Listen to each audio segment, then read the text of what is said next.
मुझे मालूम। तो खैर राज्य बना और आज हम पूर्व संध्या पर हैं। कल हमारे राज्य को 25 साल पूरे हो जाएंगे। इसी उपलक्ष्य में मैंने एक वक्तव्य तैयार किया है। मैं सबसे पहले उसको पढ़कर सुनाना चाहता हूँ। इसके बाद आप मेरे से कोई भी प्रश्न कर सकते हैं। धन्यवाद। मैंने इसका शीर्षक रखा है उत्तराखंड राज्य की रजत जयंती अवसाद के 25 वर्ष। नमस्कार। एक सर्वप्रथम में मेरा प्रस्ताव है कि इस व्याख्यान श्रृंखला का नाम राजू भाई यानी राजेंद्र रावत या कलाकार बी मोहन नेगी के नाम पर रखा जाए और प्रतिवर्ष इसका आयोजन हो। ये मेरा एक प्रस्ताव है नागरिक मंच से, उमेश डोभाल ट्रस्ट से और बाकी संगठनों से। तो इस पर आप लोग बाद में मीटिंग करके चर्चा कर सकते हैं और उस कड़ी में इसको पहला व्याख्यान आप मान सकते हैं अगर आप चाहें तो साथियों, देश और दुनिया में असंख्य अनुभव ग्रहण करने के पश्चात आज मैं पेड़ की तरह अपनी जड़ों पर अपने स्थान पर फिर से खड़ा हूँ। पेड़ जब अपनी जड़ों से उभर जाता है तो फिर से जड़ पकड़े इसकी संभावना कम होती है, पर मेरी जड़ों ने फिर से पकड़ बना ली है। मैं इससे प्रसन्न हूँ। मैं सर्वप्रथम गढ़वाली हूँ, यह मेरा गौरव है। फिर मैं भारतीय हूँ, यह मेरा स्वाभिमान है। और अंततः मैं इस विश्व का नागरिक हूँ, यह मेरे लिए एक अवसर है। अवसर है सेवा का, अवसर है धरती माँ के ऋण को चुकाने का। My motto is pay back to the mother earth. मैं इसी सिद्धांत पर अपनी राजनीति भी करता हूँ, अपने काम भी करता हूँ। मेरा मानना है कि जो भी हम लोग जन्म लेते हैं इस धरती पर, हमें अपना ऋण चुकाना चाहिए, धरती माँ को लौटाना चाहिए, उसको नुकसान नहीं पहुंचाना चाहिए। पौड़ी के नागरिकों ने आज मुझे इस आयोजन में मुख्य वक्ता के रूप में बुलाकर मुझे सम्मान दिया है। आभार। नहीं मालूम किस लायक हूँ भी, बहरहाल धन्यवाद। कल 9 नवंबर को उत्तराखंड राज्य बने 25 वर्ष पूरे होने जा रहे हैं। राजनीति के हिसाब से ये छोटी सी अवधि और जनता की अपेक्षाओं और आकांक्षाओं के हिसाब से इस बड़ी अवधि का लेखा जोखा आम जनता अपने हिसाब से कर तो रही है, पर राजनीतिक गणित के फेर में आने के परिणाम स्वरूप वह बार बार गच्चा खा जाती है। पत्रकार होने के साथ साथ सामाजिक, राजनीतिक, पारिस्थितिक और मानवाधिकार कार्यकर्ता के तौर पर सोचते हुए हमें कतई और कहीं भी ऐसा नहीं लगा कि अपना उत्तराखंड राज्य गत 25 वर्ष में कहीं बेहतरी की ओर बढ़ा है।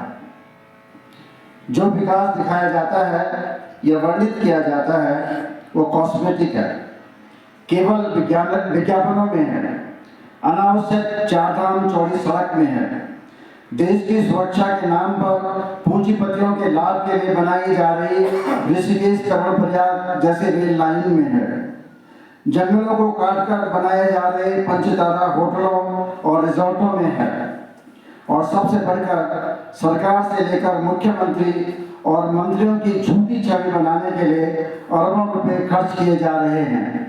आप ये सब जानते हैं। गोइबल सिंड्रोम के बारे में बताना चाहूँगा। यह सिंड्रोम एक मनोवैज्ञानिक राजनीतिक शब्द है जो नाजी जर्मनी के प्रचार मंत्री जोसेफ गोइबल्स के नाम पर आधारित है। इसका अर्थ है जब कोई व्यक्ति, संस्था या सरकार झूठ को बार बार और आत्मविश्वास के साथ दोहराती है तो वह अंततः सच जैसा लगने लगता है। तो इस प्रवृत्ति को गोइबल्स सिंड्रोम कहा जाता है। जोसेफ गोइबल्स ने कहा था, यदि आप एक झूठ को बार बार दोहराते हैं तो लोग अंततः उसे सच मानने लगते हैं। आज उत्तराखंड में यही हो रहा है।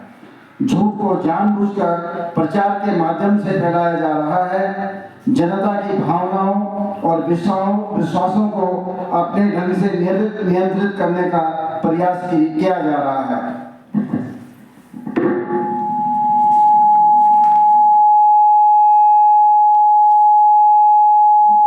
मीडिया और संचार माध्यमों जैसे सोशल मीडिया का इस्तेमाल कर झूठ को सत्य के रूप में प्रस्तुत किया जा रहा है।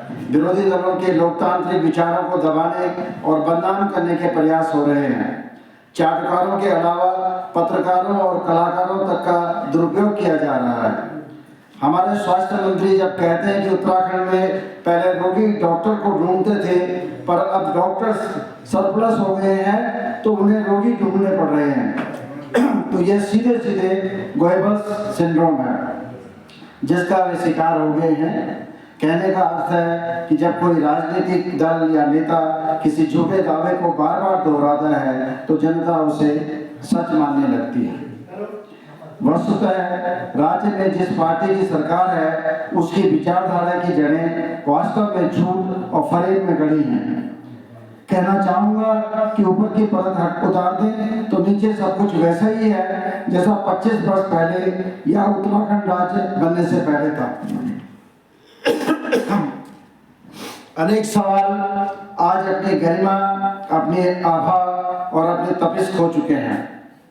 यद्यपि जिंदा समाजों में ऐसा अपेक्षित नहीं होता है। समाजवादी चिंतक डॉक्टर राम मनोहर लोहिया कहा करते थे कि जिंदा कौमें 5 साल इंतजार नहीं करती और हम उत्तराखंडी 25 वर्ष से प्रतीक्षा कर रहे हैं। आपको याद होगा कि वर्ष 2002 में उत्तराखंड में 70 सीटों पर पहला विधानसभा चुनाव हुआ और राज्य की जनता ने कांग्रेस पार्टी को सत्ता सौंप दी। यद्यपि इस पार्टी ने केंद्र में नरसिम्हा राव की सरकार के दौरान उत्तराखंड राज्य आंदोलन को हतोत्साहित करने के पूरे प्रयास किए। अब तो यह बहस भी बेमानी हो गई है कि राज्य की अंतरिम राजधानी में अंतरिम सरकार का अंतरिम मुख्यमंत्री ऐसे व्यक्ति को क्यों बनाया गया था जिसकी भूमिका उत्तराखंड राज्य आंदोलन में अंतरिम तक न थी। वर्ष 2007 में जनता ने फिर एक और गलती की। नागनाथ का साथ छोड़कर सांपनाथ को पकड़ लिया और आज तक इन दलों की मोह माया से मुक्त नहीं हो पाई है। स्वयं को बड़े और राष्ट्रीय मानने वाले राजनीतिक दलों की तो इसी बात में चांदी है कि जनता बड़े सवाल उछालने के बजाय चुपचाप उन्हीं में से एक को बारी बारी से सत्ता सौंपती रहे। अंधा बांटे रेवड़ी फिर अपनों को ही दे। हाँ, अंधी जनता को कांग्रेस और भाजपा दल ही अपने लगते हैं और फिर वह रेड़ी ही 2 पार्टियों में बांट देती है। शेष अर्थात क्षेत्रीय दलों के वे अंगूठा दोहराना चाहते हैं कि राज्य बनने से पहले और इसके तुरंत बाद जो प्रश्न मोह माए खड़े थे वे आज भी जस के तस हैं। उनका समाधान दूर दूर तक नजर नहीं आ रहा है क्योंकि समाधान की दिशा में सत्तारूढ़ राजनीतिक नेतृत्व से लेकर नौकरशाह तक कोई भी कुछ व्यावहारिक और सार्थक करता दिखाई नहीं दे रहा है। बड़े राजनीतिक दलों से जुड़े लोगों के लिए राजनीति करना मोटी आय वाला आसान व्यवसाय हो गया है और नौकरशाहों का एक बड़ा वर्ग पहले से ही खून चूसने में लगा है। अब इसमें हर प्रकार के ठेकेदार भी शामिल हो गए हैं।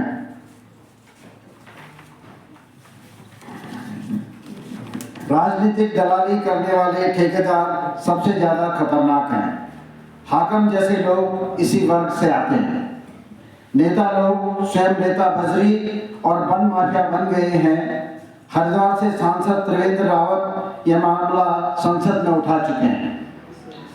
सवाल है कि क्या राज्य में आज तक की किसी सरकार ने पूर्व और वर्तमान नौकरशाहों और नेताओं की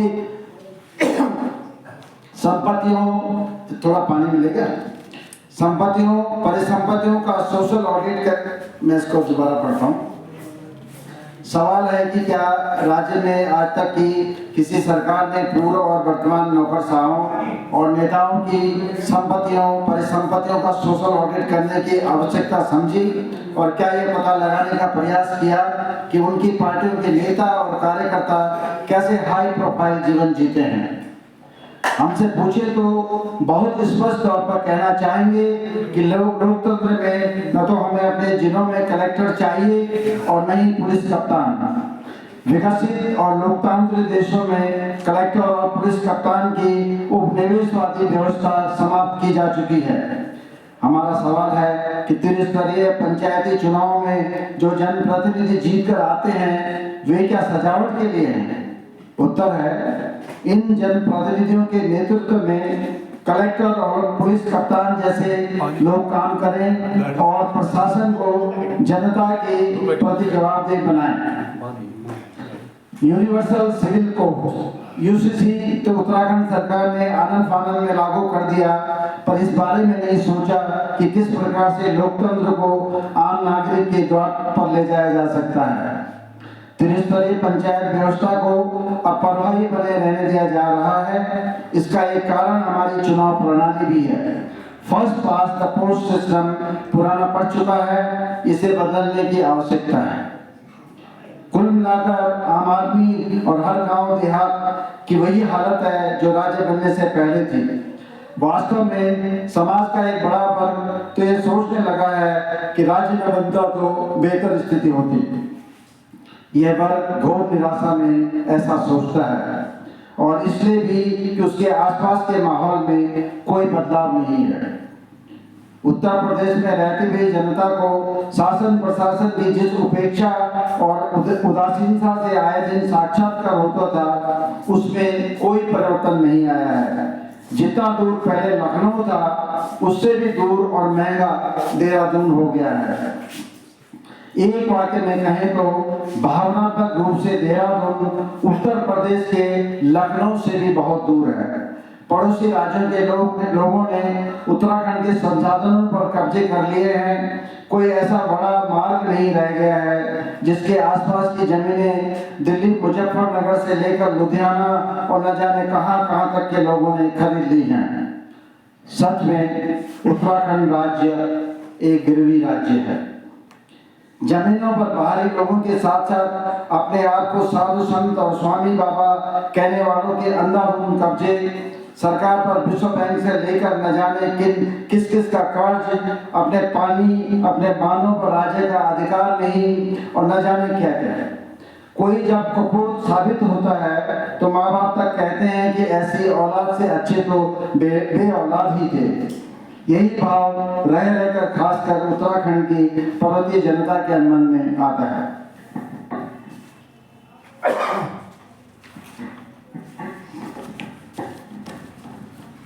यदि परिवर्तन दिखता है तो विधायकों की फौज, मंत्रियों और उनके कारिंदों की टोलियों और बड़ी पार्टी के कार्यकर्ताओं और उन पर आश्रित ठेकेदारों में दिखाई देता है। और बदलाव ये है कि पहले मारुति 800 गाड़ी में घूमने वाले लोग अब ऐसी बड़ी बड़ी और लंबी लंबी गाड़ियों के मालिक बन गए हैं कि आपको उनके नाम भी ज्ञात न हो। हाल ही में विधानसभा के सत्र में अनेक विधायकों ने इस बारे में विस्तार से तल्ख टिप्पणियां की हैं। हरिद्वार जिले के एक विधायक ने तो पहाड़ी विधायकों की पोल खोलने में कोई कसर नहीं छोड़ी है। शराब माफिया पर पोषित जो लोग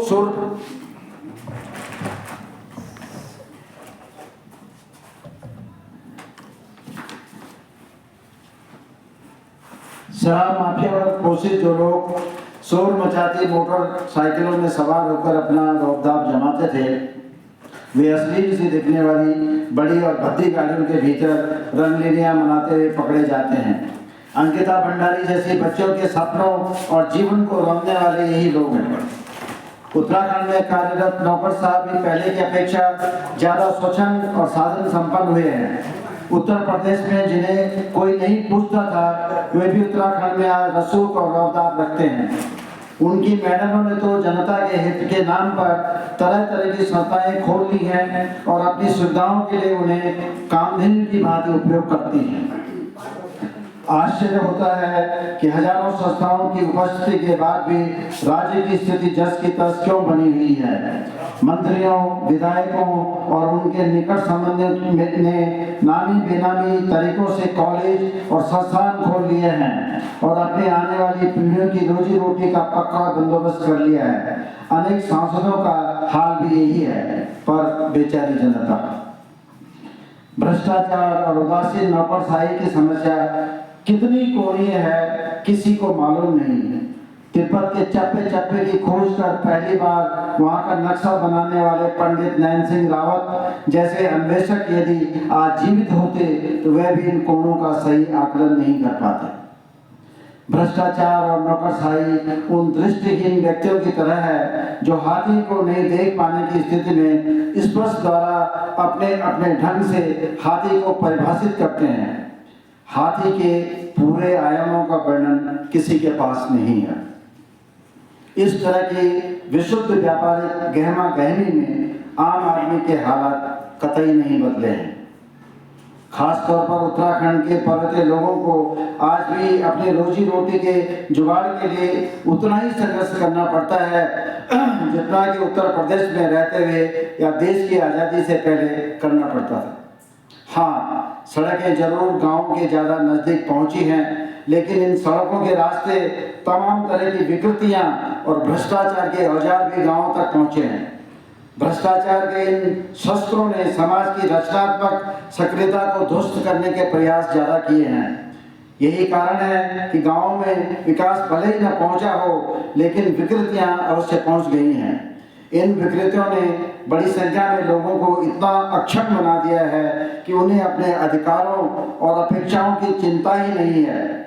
मनरेगा जैसी व्यवस्था इन्हीं विकृतियों में से है। लगता है कि सरकार को ऐसी स्थिति चाहिए ताकि जनता चुपचाप अपनी पीड़ा सहती रहे और चुप्पी साधे रहे।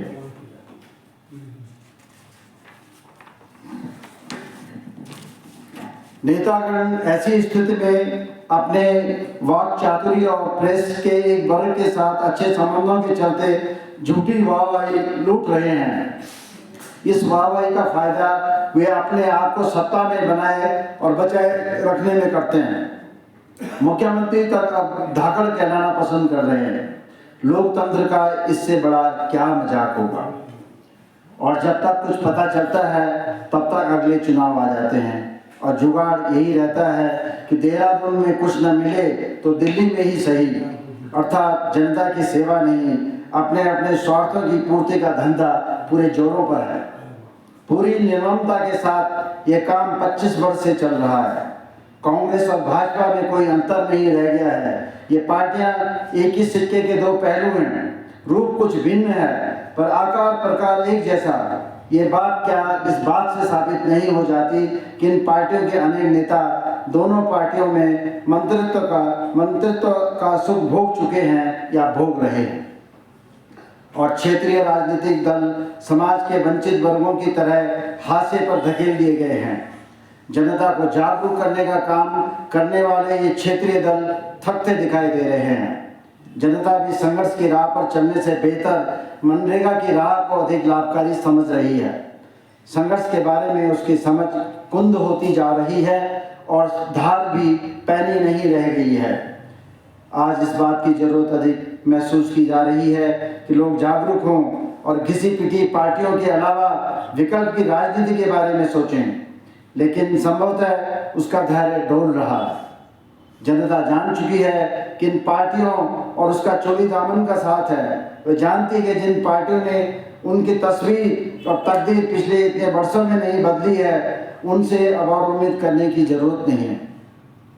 छोटी और क्षेत्रीय पार्टियों की आवाज़ न कारखाने में तूती की आवाज़ भी नहीं बन पा रही है।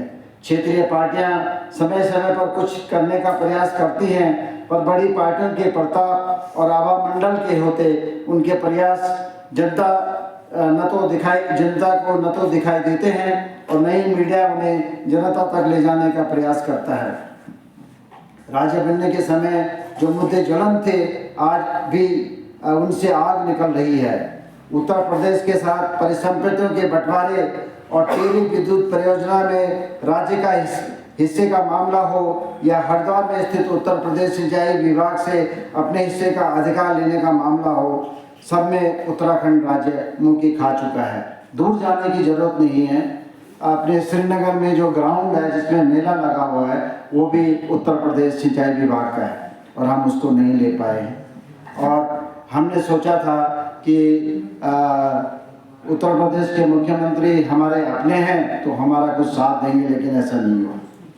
जनता ने सोचा था कि योगी जी मूल रूप से उत्तराखंड के हैं, लिहाजा परिसंपत्तियों के बंटवारे में उत्तराखंड के हितों का ध्यान भी रखेंगे, पर ऐसा हुआ नहीं। उत्तराखंड के भीतर उत्तर प्रदेश सरकार के सिंचाई विभाग इत्यादि की परिसंपत्तियों के बोर्ड उत्तराखंडी जनता को हरिद्वार जैसी जगह मुंह चिढ़ाते दिखाई देंगे, पर यह सब देखकर चुभन कोई महसूस नहीं कर रहा। सत्ता पक्ष तो बेशर्मी से अपनी असफलता को सफलता के पैक में डालकर बेचने की कोशिश में है। गैरसैंण में राजधानी का मुद्दा जस का तस है। भराड़ीसैंण में कुछ भवन खड़े कर यह भ्रम पैदा कर दिया गया है कि आज नहीं तो कल राज्य की राजधानी गैरसैंण क्षेत्र अवश्य पहुंचेगी। सरकारों को विकल्पधारी कर्मचारियों से ज्यादा चिंता दायित्वधारियों को लेकर है। राज्य के जल जंगल जमीन पर निजी कंपनियों के कब्जे जारी हैं। बीरपुर लच्छी से लेकर पोखड़ा तक जिस बेशर्मी से जनता के अधिकार वाले प्राकृतिक संसाधन नौकरशाही के साथ साथ सांठ गांठ कर पूंजीपतियों को लुटाए गए, उसकी अनेक मिसालें हैं।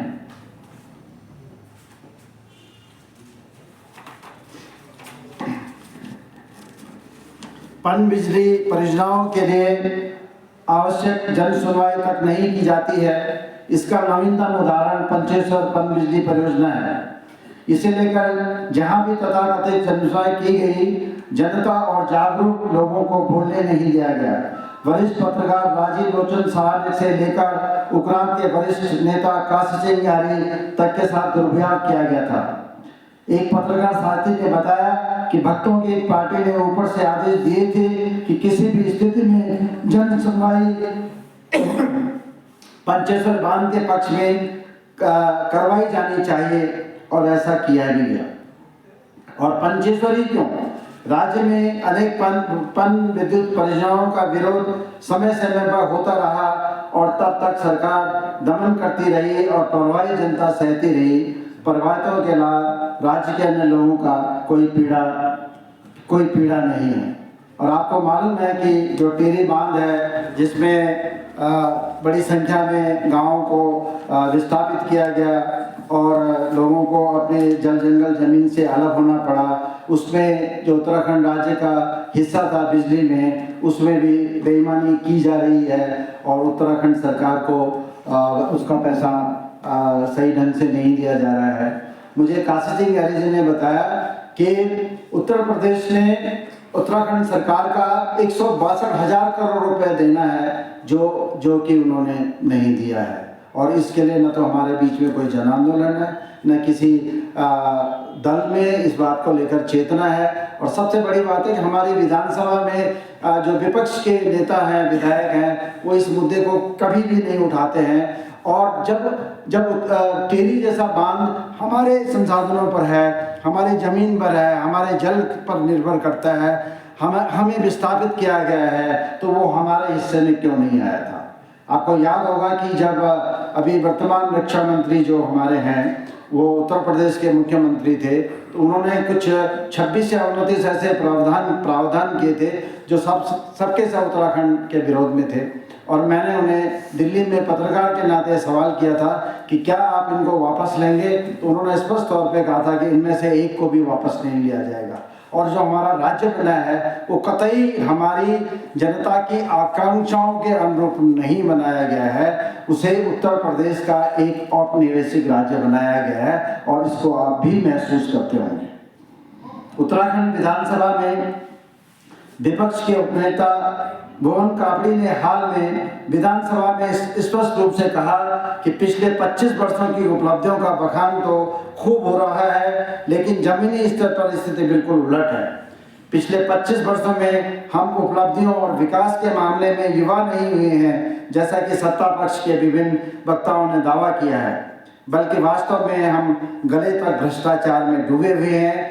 अपने बयान को पुष्ट करने के लिए भुवन कापड़ी ने सदन में जोरदार ढंग से चौंकाने वाले खुलासे करते हुए कहा कि भ्रष्टाचार की शुरुआत हमसे ही होती है, जब हमारे विधायक विकास निधि से भी नौकरशाहों द्वारा कथित तौर पर 15% कमीशन काट लिया जाता है। पर क्या हार मान ली जाए?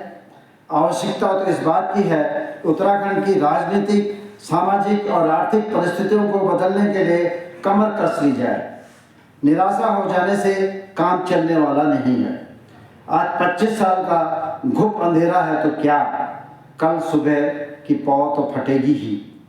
आशा है क्षेत्रीय राजनीतिक शक्तियां नई सुबह की ओर अग्रसर होंगी।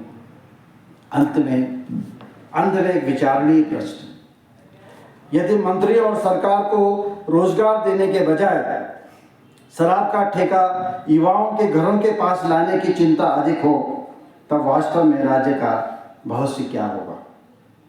क्या अवसाद जो मुजफ्फरनगर त्रासदी के बाद आरंभ हुआ और अनेक तथाकथित दैवीय आपदाओं के साथ भीषणतम हुआ, 25 वर्ष पूरे होने के पश्चात भी जारी रहेगा? धन्यवाद।